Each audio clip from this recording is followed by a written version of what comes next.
Hello everyone! So this week we're going to be doing some illustrations that are inspired by a project that was done by the New York Times. The Times hired 17 different illustrators, all who live in New York, to do drawings of scenes outside of their window. The point of this project was for people to see how empty New York feels right now, or to see how the scenes outside of windows in New York have changed, especially those within the city, since things have changed a lot for people who live within cities. It's also an interesting way for us to show what we're looking at every day. I don't know about you, but what I look at every day has changed a lot. I used to have a lot of different places I would go, a lot of different scenes I would see, and now things are a lot smaller. My world feels a lot smaller.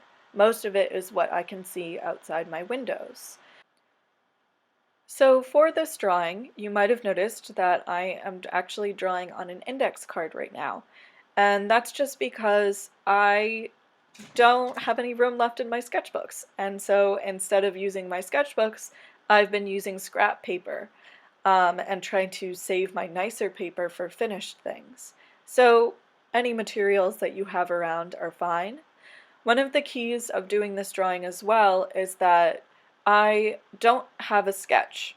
I didn't do a sketch before I drew this.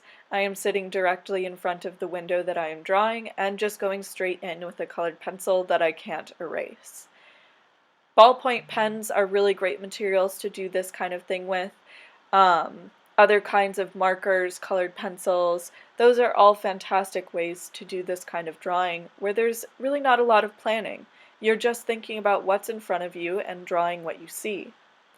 That isn't to say that I'm trying to get an exact replica of what I see outside my window. I've made some changes. There are multiple trees in the space where the one big tree is in the back, but every time I tried to figure out where to put those other trees, it looked a little busy. So I just decided to cut them out.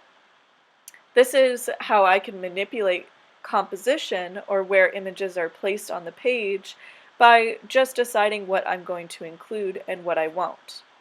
The other thing I'm doing is thinking about different kinds of line that I can include. You'll see in a second that I'm going to grab another index card and show you a bunch of different types of line that I have. Playing around with different types of line is one way to make a material that you have that seems really boring something a little bit more interesting.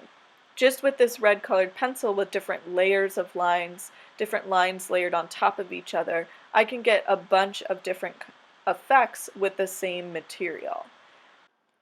So while you are drawing your window, just keep in mind that you are trying to draw what you see outside the window with some reasonable changes that you can make, and play around with the materials that you have. I hope that you have fun with this and that it's a good way for you to sort of show a little bit of your own experience while you're looking out your windows along with the rest of us, and I can't wait to see what you make.